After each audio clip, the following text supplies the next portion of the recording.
Did all of you know that the recurring decimal of 0.9 is actually equal to 1? Here's how we can prove it. We can first let x be the recurring decimal of 0.9. Next, I will find 10x. So, I multiply my x by 10. In other words, I'm just shifting my decimal point towards my right one time. And that will actually give me 9.99999. Next, to get rid of all the 9 behind the decimal, I will actually try to find 9x by taking 10x minus x.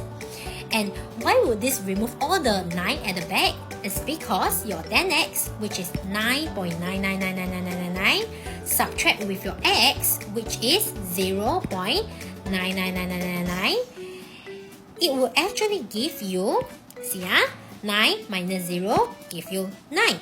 And all the 99999 at the back, subtract with all the 999 at the back, you will just get 0. It's just gone. Correct?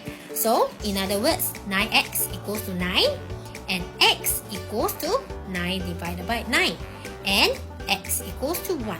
So, earlier on, your x is 0.9999, now is equal to 1. So, in other words, 0.9 recurring decimal is actually equal to 1.